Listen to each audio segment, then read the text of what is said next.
ইতিমধ্যে একটি কথা শুনলাম যে আমাদের হুজুর কে বলল জামাতে ইসলামের এক কর্মী, তিনি দীর্ঘ 10 বছর ধরে এই এলাকায় জামাতের কার্যক্রম করে।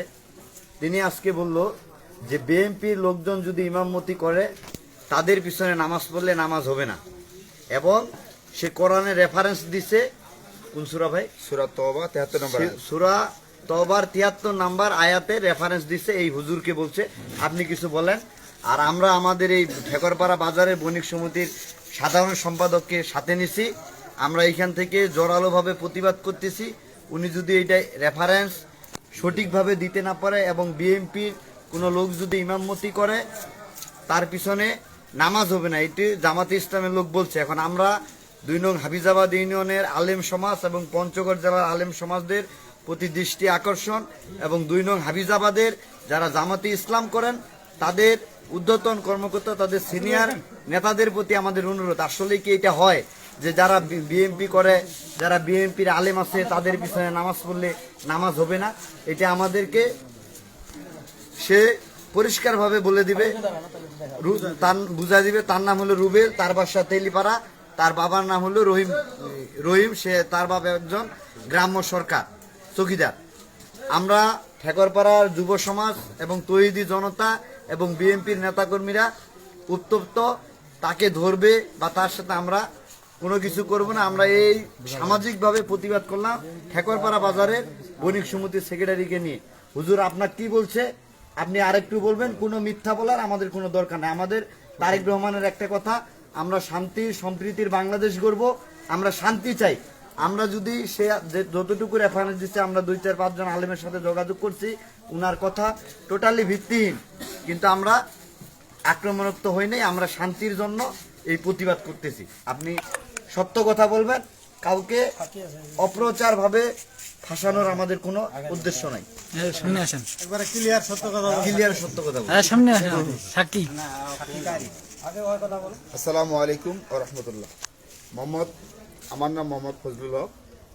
আমি এই বাজারের একজন ঔষধ ব্যবসায়ী এবং তেলিপাড়া জামে মসজিদের সেক্রেটারি। যাই হোক, রুবেল, তেনার পিতার নাম হচ্ছে আব্দুর রহিম। তিনি আমাকে এসে বললেন যে আপনি যে মাঝে মধ্যে আমাদের মসজিদে নামাজ পড়ান, আপনার পিছনে তো আমাদের ইক্তেদা হয় না। আমি জিজ্ঞাসা করলাম যে কেন হয় না? যে আপনি বিএনপি করেন, কারণ বিএনপি কোনো ইসলামের মধ্যে পড়ে না, এবং কি যারা বিএনপি করে তাদের পিছনে ইক্তেদা করলে নামাজই টোটাল হবে না। তারপর আমি জিজ্ঞাসা করলাম যে তাহলে কি এই আপনি যে কথাটা বললেন এটা কোথা থেকে, এবং কি এটা কোরআন হাদিস আছে? তিনি বললেন যে হ্যাঁ আছে। আমি জিজ্ঞাসা করলাম যে কোরআন শরীফের কত নম্বর সূরা, কত নম্বর আয়াতে? তিনি বলল যে সূরা তওবা 73 নম্বর আয়াতে এটা স্পষ্ট আছে। তারপর ওনার কথাটা আমি লিখতে শুরু করলাম। তারপর উনি আবার লিখতে দিচ্ছেন না। তারপর আমি বললাম আচ্ছা কোরআনে কি আছে আপনি বলেন তো। তখন উনি বলল যে যারা আল্লাহ রসুলের রাজনীতি করে না বা দলবদ্ধ নন তাদের পিছনে ইক্তেদা করলে নামাজ হবে না।